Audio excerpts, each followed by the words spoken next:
In many ways, Midnight is about bringing people together, and magic is all around you. It's about learning empathy for people who aren't like you. It's finding hidden strengths. It's so beautifully powerful, and I think that it just sort of leaps off the screen. There's so much atmospheric potential. The landscapes, they're almost like a character in and of itself. We made these concept songs for all of the creatures. It's not often you get that creative license. Her journey paralleled with my journey, and like many of our journeys. Did Mama know about this? She discovers the world is more than what she has known it to be. Coming up against all of these monsters and large creatures where she can communicate with them, heal them, learn from them. Watching Hazel just fly through the world doing all of these things is just a lot of fun.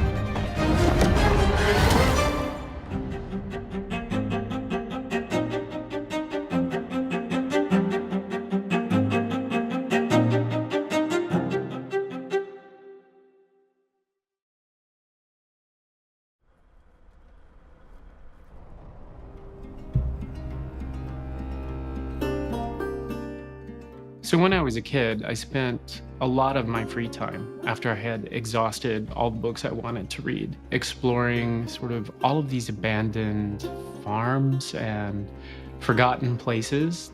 And you really, when you walk through a forest in the South, you never know what you're gonna find.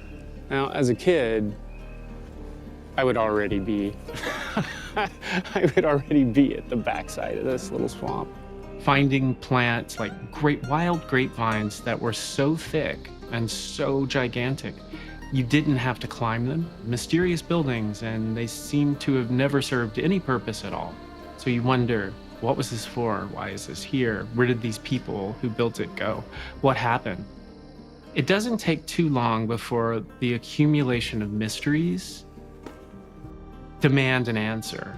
And my imagination provided the answers. So I started inventing adventure stories as I was tramping around and exploring these places that usually featured monsters. And monsters became my best friends.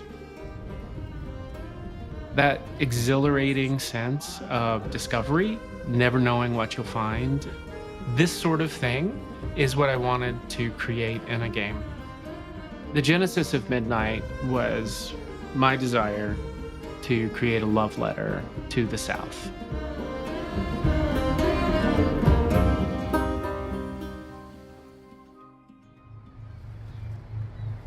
We are based in Montreal, which is in Quebec in Canada, and is pretty far from the South. We were lucky to have some team members who grew up in the South. None of us were experts in Southern folklore, but we had this monumental task of building a world that was iconic, did feel authentically Southern. And it was with a bunch of creatures that no one in Montreal had ever heard of. I mean, there are lots of people in the South who haven't heard of some of these cryptids. We reached out to Donna Washington, who is a world-renowned storyteller. And she came to our offices and she told a story to the entire company at the time. And it was captivating, it was mesmerizing. So I spent, I don't even remember what it was, 2 or 3 days, telling stories and taking questions and just sort of immersing the team in folklore. The stories that come out of the Southern, well, Gothic stories is kind of what you're dealing with in South of Midnight, are all stories about surviving in difficult times. They're about facing the things that scare you. They're about tricking the things that scare you. They're about laughing at the things that scare you. But what was interesting with that team was as they got into the stories and they sort of joined us, it became clear, it became more obvious to them what the stories were about. We liked the idea of not just the South, but this Southern Gothic slant towards the Deep South. The stories are usually set in a small town. They usually involve something supernatural, and they're usually soaked in atmosphere. There's a thing that I like to think about called like an imaginary nostalgia for a place. So the idea is that you know, it's okay if players have not experienced like where these genres came from originally, but we're sort of reimagining them and celebrating them again to create like a really cohesive atmospheric world. And so for us, how I would have translated that to something visual is really leaning on the weight of the past. That's a big thing for Southern Gothic. Old decaying buildings, overgrowth, quiet places, old houses, places that tell a lot of old stories. And then there's the supernatural sort of magic realism element with ghosts and myths and legends. A lot of creatures in these folklore, they sort of balance on the edge between the known and the unknown. Almost all of the creatures within South of Midnight are inspired by folk tales from the various regions of the South. And if not a folk tale, it's taken from an urban legend that's well on its way to becoming a folk tale. Something's out there, clearly, something anomalous. People become obsessed with learning about them. But to date, no one's really gathered any conclusive evidence or proof that they exist, or really identified what they are. The creatures are all inspired by real folk tales. However, there's not a lot of visual information on the exact look of these creatures, which gave us a lot of flexibility to interpret them. For me, getting the tone, mood, and making sure they had this sort of dark elegance to them was really important. So while you'll see haints everywhere, every region has a distinctive creature, and they rule entirely. So each kingdom is structured so that you understand how did a creature become a monster.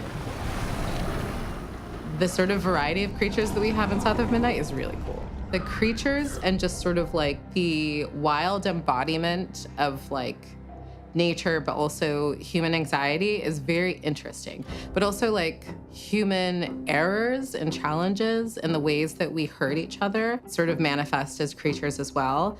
There's some sort of whispered rumors about creatures that you shouldn't cross, that Hazel has to. Each creature that Hazel meets throughout her journey is going to have a specific impact on her. Some will be forcing her to face things that she has run away from. Others will simply create a huge sense of fear in her and summon her to dig deeper and to believe in herself. Now, ultimately, Hazel wants to assist creatures, but there are some that are not really alive. They are from a darker place, driven by trauma.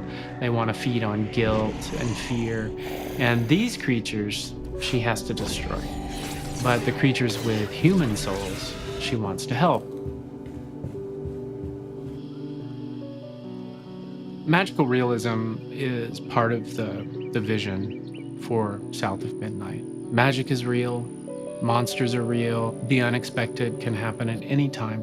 But the farther you go from the town center or the urban center, the more magical the world becomes. And it becomes a driving force because once you start to notice even minor details that are out of place or unusual, you want more. And that's the way we built Midnight. For someone who, is a practitioner of a fundamental magical form, Hazel, your character, I think she likes it too.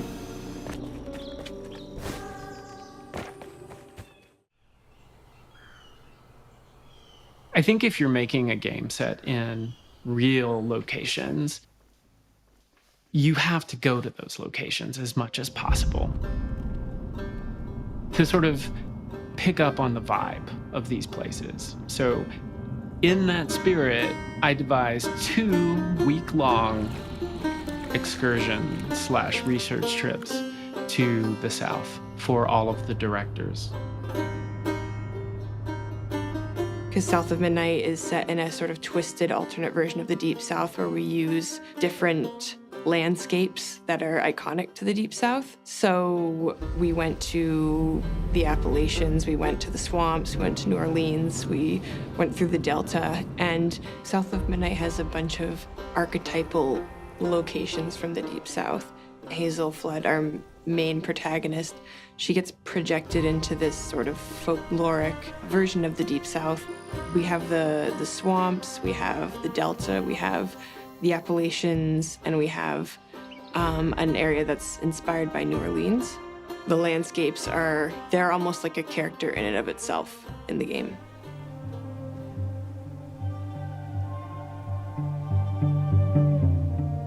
A lot of people who escaped from the plantation would go live in the swamps of like the Carolinas. People in like Florida and other places, they would go to the swamps because very few people are gonna follow you into a swamp. And they made life work there, and I think that's really, really cool. A lot of people might hear about the Underground Railroad, but a lot of people don't know that the Great Dismal Swamp was like a stop on the way. Imagining people build settlements out here is like Really wild. really, really wild. It's very inspirational though. It is, because this is not a place I feel like you live Voluntarily. willingly, Yeah. like you're doing it out of necessity. You got a big old mosquito on your head. Did you get it? I did. So it actually is really nice to normalize this setting. And even as a game setting, this isn't a usual setting. I mean, it's a little daunting trying to bring that history to the forefront. You feel like a great degree of responsibility. Yeah. Jinx.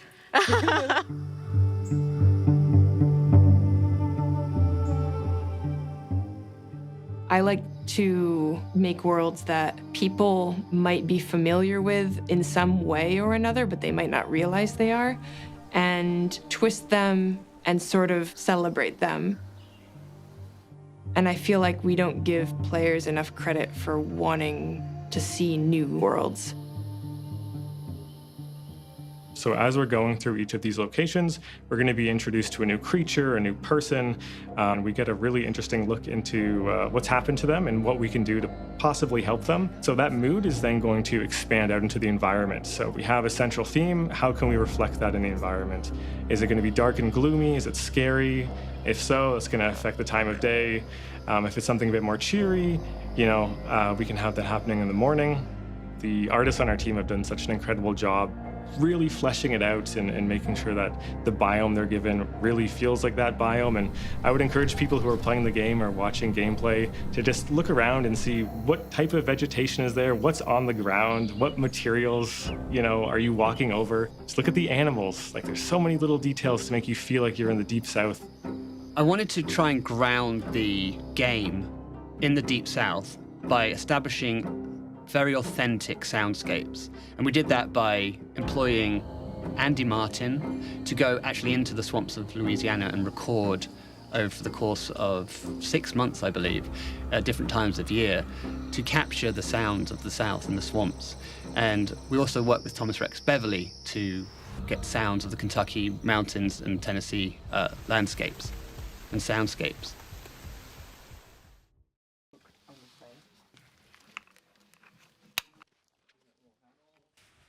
Look, where'd they go?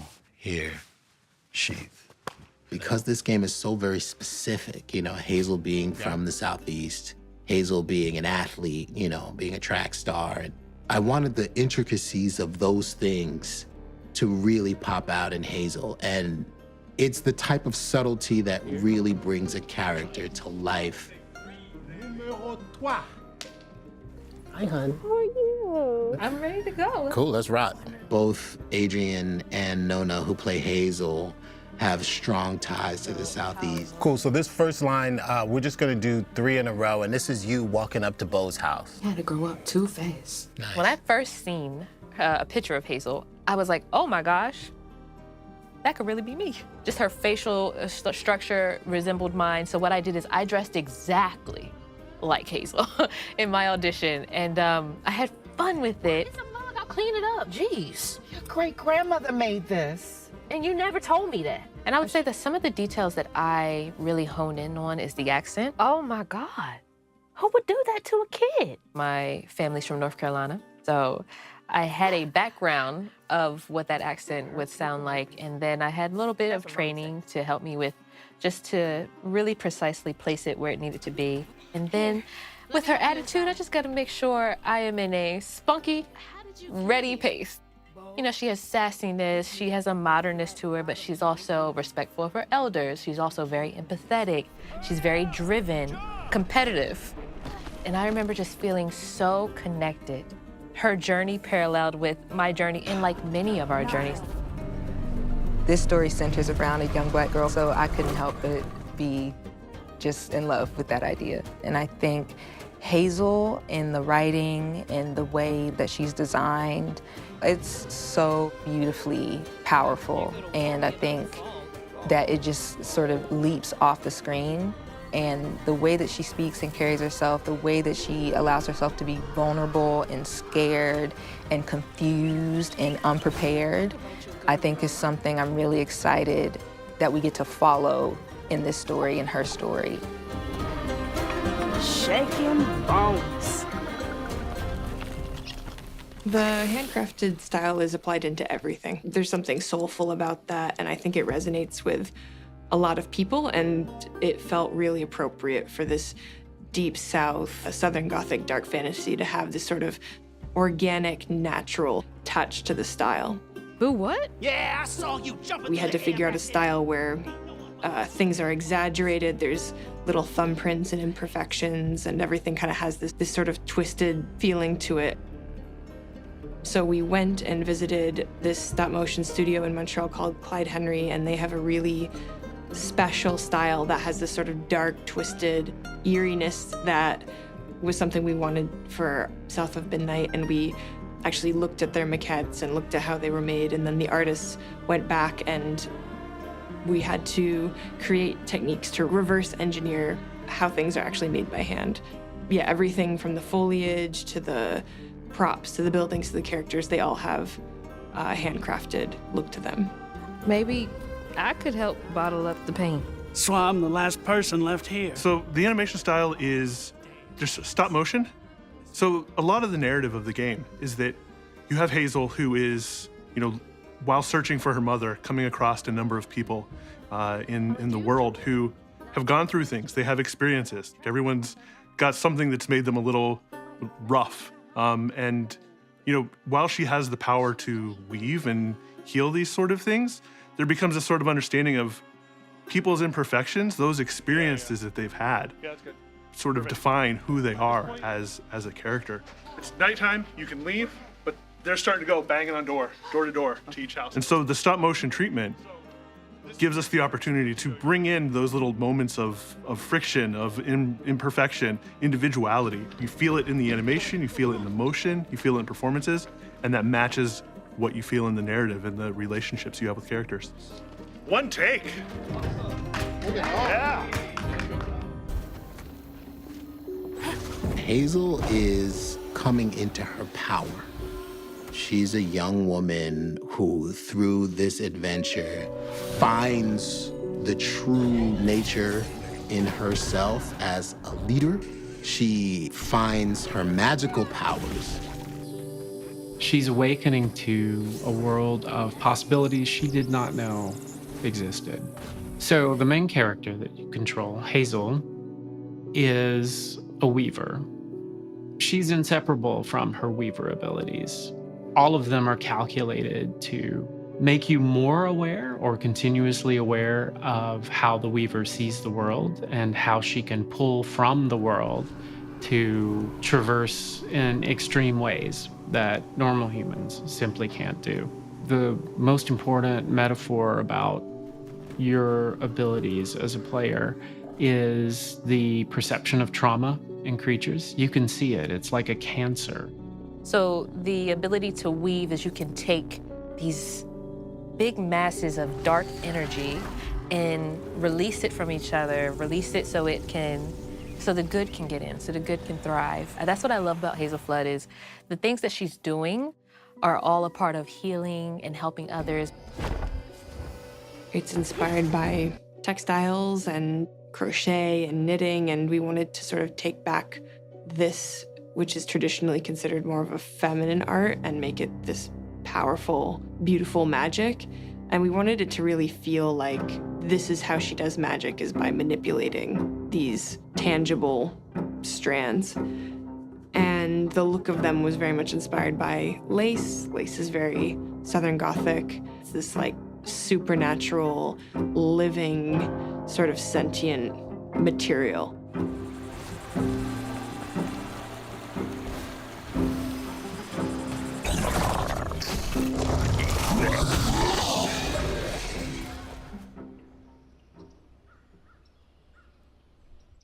I was looking for a strong blend of diegetic music, using instruments and musical styles that are common to the various regions of the game that we were inspired by from the real South.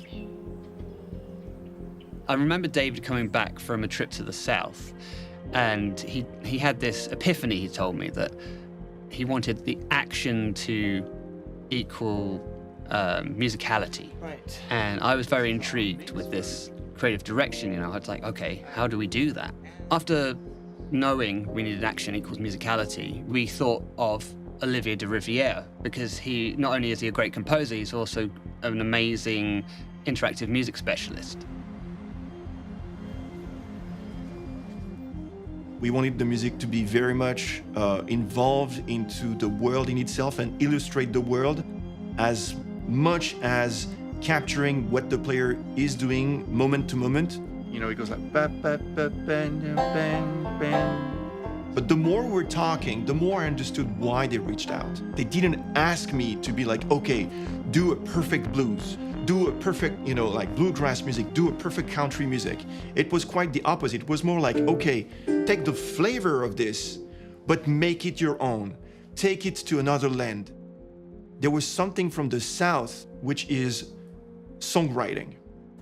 And so we, as compulsion, our writing team, and David, supplied those lyrics for these songs. Molly, Molly, woman in white, she'll snatch you up if you go out at night. When you came here at the studio, I couldn't believe what I was seeing, because I would think that somebody with such a backstory in his voice should be older.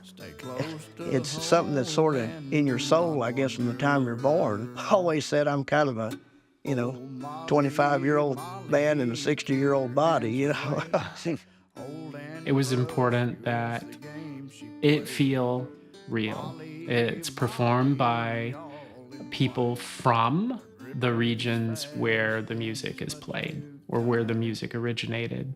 Tonight. Yeah, going to Nashville was something. It's alive. It's just music all over the place. Walking up and down the main stretch, I think it's called Broadway, hearing all the music coming out, like seeing these performers, being able to go to the RCA studio and meet our performers, it's just historic, and I think influences how you make the game. And we wanted to work with these artists from the South, singers from the South, fiddle players, drummers, organ players. David was from a gospel church in Nashville, and the chords and play style is just incredible. Meeting the choir, and everyone's just got music running through their blood. It's amazing to be around, and often left me feeling quite inadequate. Feel good about this?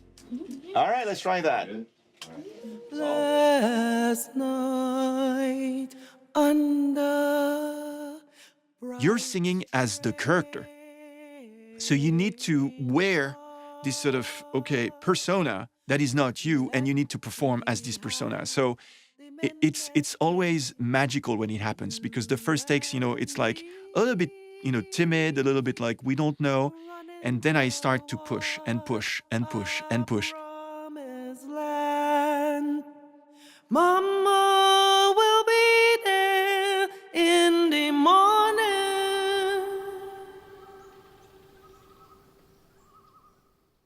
Audio design is sort of interactive. The more you embrace being a weaver, the more of the music of the universe you hear during gameplay. And we wanted the universe to literally talk to the player. And we used children's choir voices. And so the idea was like, as you go through the level, you will unveil the backstory of each creature. And as you do this, you will as well unveil the song, but not in the way that is the final shape, but rather in an unsettling, sometimes disturbing way.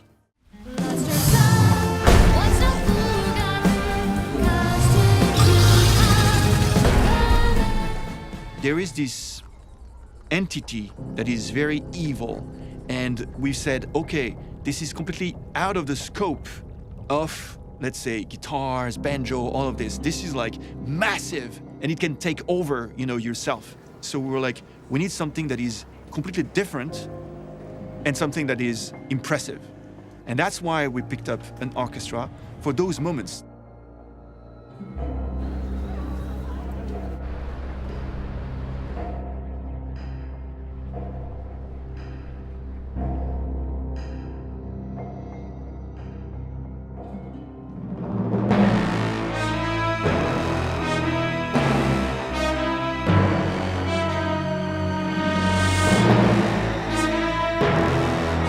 The process of us recording with everyone together is fairly rare, in fact, very rare. It puts a little bit more onus on the performance and making sure that the balance, the blend, all those musical details are really finessed. That was why we thought that was so interesting. Like the orchestral textures which felt out of place in the Deep South. By cleaning those zones of those entities, you removed the out of place, the orchestral textures, and replaced those with voices and with grounded instrumentation and the ambience that returned.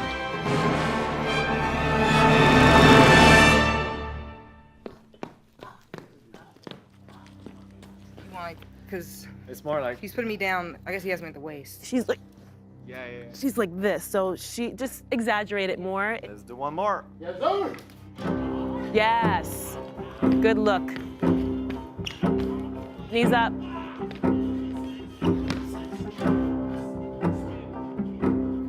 Collapse. Struggle, struggle. Not yet.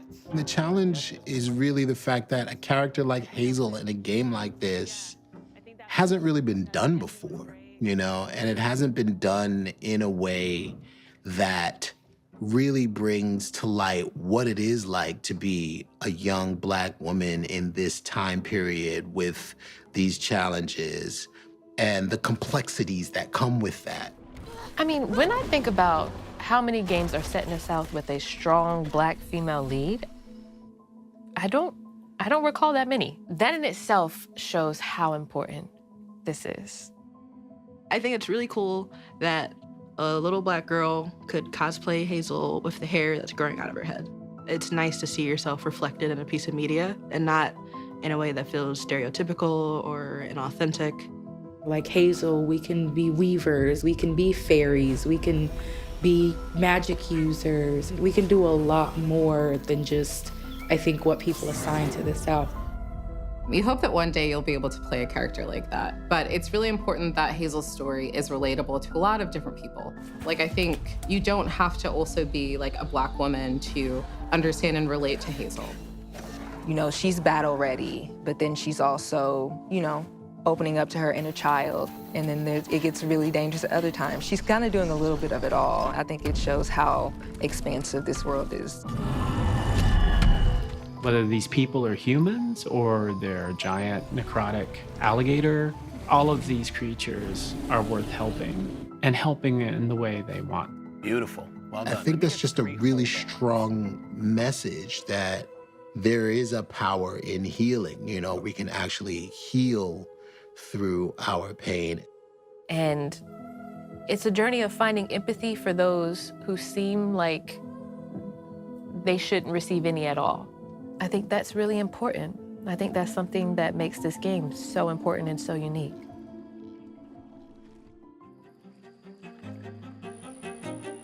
I'm gonna be sad to leave the world of Midnight. Having family that lives in the Deep South, there's just so much there from a cultural standpoint that just has endless depth and interest. This game has allowed us to really dive into that. I just want it to be something different. I want people to dive in and be like, I never played anything like that before, or this was a totally new environment or very weird setting. I think people are going to go into this and walk away seeing a lot of characters and locations they're not familiar with. I think it is unique and different. In the end, I'm even surprised by the final music. I think everybody will be surprised. That's why it's a very big pleasure and a privilege to work on a production like this, because art prevails. I think that it's important to show the folklore, the magic, and the creatures in the South and share them with the whole world.